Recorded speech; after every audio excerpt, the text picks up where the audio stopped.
Thank you. Okay, the next one is for the library. Well, let's argue this. Well, I think we do have a little something to add to that too, right? Yes.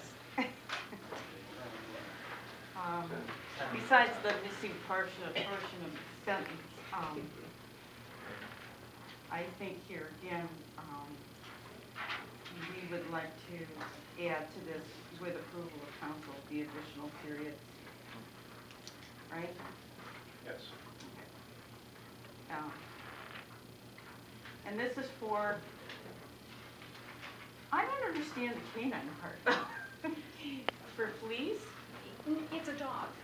It's a dog that Comes in and sniffs? Sniffs up and down every aisle, sniffs the furniture, sniffs along the baseboards, goes into the closets, and alerts if there is a finding of bedbugs. Yeah, and that's the real issue. Is I don't know if you guys recall the history with bedbugs. Yeah. I asked that question too, if they would alert the dogs, but no, they're specifically trained for bedbugs. Yes. So that's that's the high-tech way, huh? Okay. So the dog does come through, and and then if the dog alerts and sits down, then they do a visual inspection of whatever it is, a piece of furniture, and at that point they determine whether or not, sometimes it's a false alarm, sometimes it's old activity. There's evidence there, carcasses, bedbug carcasses, not live activity. So then at that point we decide whether or not to treat. Wasn't it pretty much contained in that one room though? Yes, it was. Well, there are a few specific areas. Some of the seating areas. The major part was in the computer lab, and unfortunately we had to remove the chairs and put other chairs in. And that problem, we've not had any instances in that room since. But there are other areas throughout the library where there are chairs, upholstered chairs, and there's been evidence there. So we've had to have them treated at different times. So. Any questions or comments on that? Okay, next, number 11 is a motion to approve amending previously approved regarding purchase of 3 Chevrolet Caprice black and white sedans. Yes, ma'am. This is simply asking you to amend that previous purchase that you approved on January 21st, taking it from federal forfeiture to state forfeiture. Okay. So just to provide a little more insight, there are certain things that we can use federal forfeiture dollars for, and there are certain things that some of the state forfeiture dollars are limited. So by doing this, it opens up to some other opportunities from a kind of a creative finance standpoint that we buy ourselves a little more time with the federal forfeiture dollars. So this is just repurposing money to an item that we've already approved. Yes. All right. And then the next one is to purchase a used vehicle. That combined purchase, 4-wheel drive vehicle, but that will be used for staff plainclothes use. So, Chief, do you want to just go into the entire history of this item? Yes. Because this is a little different than a lot of the items you'll see in the future. Yes, we have 4 vehicles in our lot that are at end of life. We have 2 vehicles that were purchased with forfeiture there, and 2 vehicles that we seized through forfeiture. That meaning we were converting to department use. None of those 4 vehicles are of any use to the police department as they stand. One is a diesel truck that simply we simply couldn't use for surveillance just because of the noise. Again, the other 3 are inoperable. We went through the process of going to some local dealerships, seeing if they would purchase those vehicles. We got 3 separate bids from local dealerships. They were willing to buy it and turn to whatever it is they would do with it. As a result of knowing we were going to have approximately $26,000 in getting from used vehicles, we sought out to see if there was a vehicle available, again, from a local dealership that we could perhaps use that money in turn to purchase a used vehicle for our fleet. With the winter we've had, I thought it would be a good idea to get another 4-wheel drive vehicle. We would then take that, put some lights in the grill, put a radio in it. It would be for staff purposes, but again, with the conditions we've been dealing with this winter, I could put an officer in it if need be. So we're trying to get creative with some of the vehicles. Normally those vehicles would have simply been auctioned off and we probably would have gotten pennies on the dollar for them actually, just hundreds of dollars only. So just for clarification, we're trading in 4 non-operational vehicles Yes. in exchange for 1 used, and how much additional cost is there? None. So it's just an even trade? The idea is that it'll be a wash. Okay. That's One great. question, don't we have to approve the sale of those before you can buy one? or I you- was told no. Okay, I didn't know. Yeah, I don't know about forfeiture vehicles in the police department, I don't think so. I was told that, because I asked that specific question, I've asked it more than Yeah, I once. just thought if it was city Um, property, then we had to I was approve the sale. told that I did not. If Mr. Couture knows differently, please tell me and I will take care of that.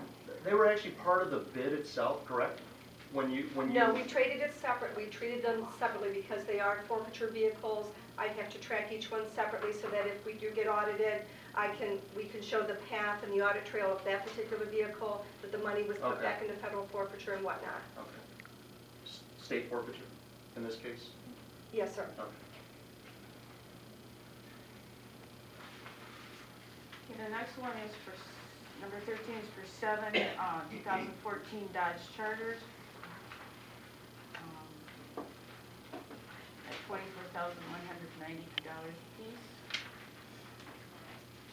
apiece. The big question that always comes up, why not Taylor dealerships? I mean, I know that we asked that question a million times when I was on city council, and I mean, this has more to do with, the chief can elaborate, but this is being part of the Michigan State Police contract, I believe, correct? Yes, absolutely.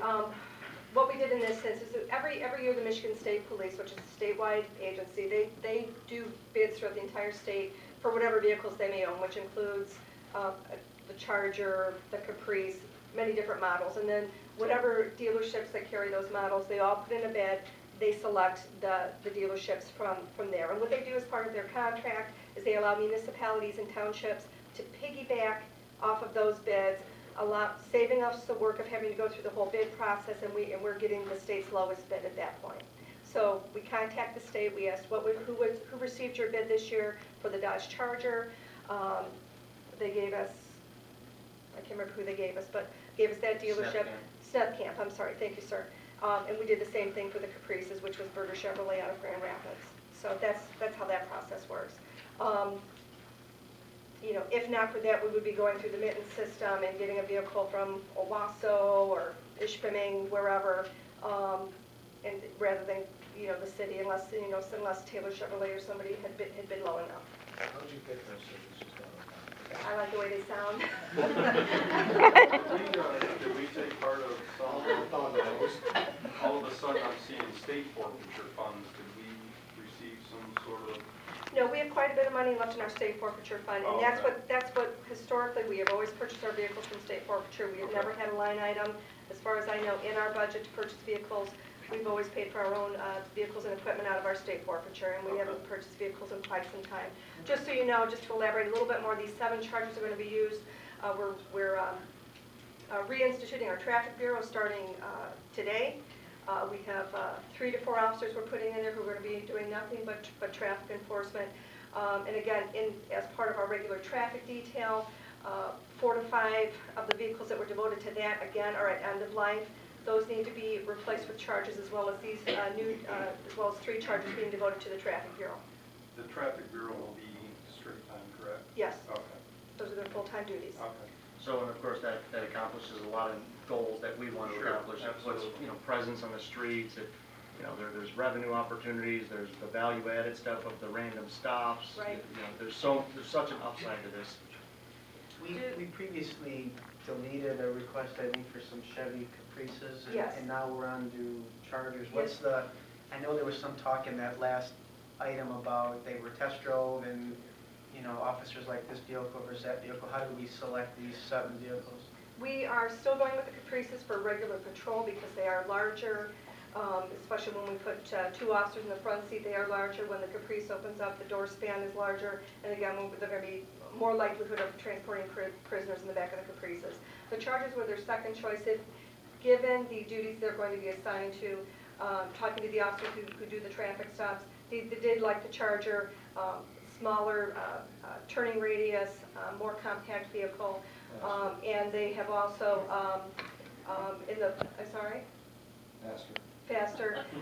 They have also, I know in the past we did have 2 chargers and we had a lot of issues with the front end. I was nervous about that, going back into that, but I've been reassured that in the last year they've addressed a lot of the problems with the front end of the Dodge. Well, and here's the other part of it, because these are going to be not used for your traditional purposes, we don't want them to look like police cars. We want them to look like regular civilian cars. We don't want to give people the opportunity to respond and react because they see the police car coming down the road.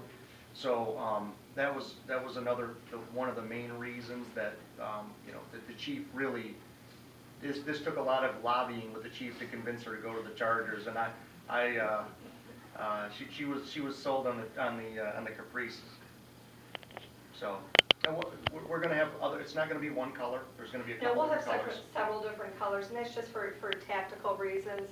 I'm not going to disclose what those are, but again, being that those will be assigned primarily to traffic, but there'll also be an opportunity because we do encourage our patrol officers to sometimes get into a planar vehicle and go and do some proactive things, perhaps surveillance, that type of thing. So we'll have a multi-use to it. And one of the other things we're looking at in the very near future is a motorcycle unit. That'll be something probably in the spring or summer. Absolutely. Training for that begins in March, so we'll be having that conversation pretty soon, I'm sure. Can I ask you a question, Chief? Certainly. On this price of $24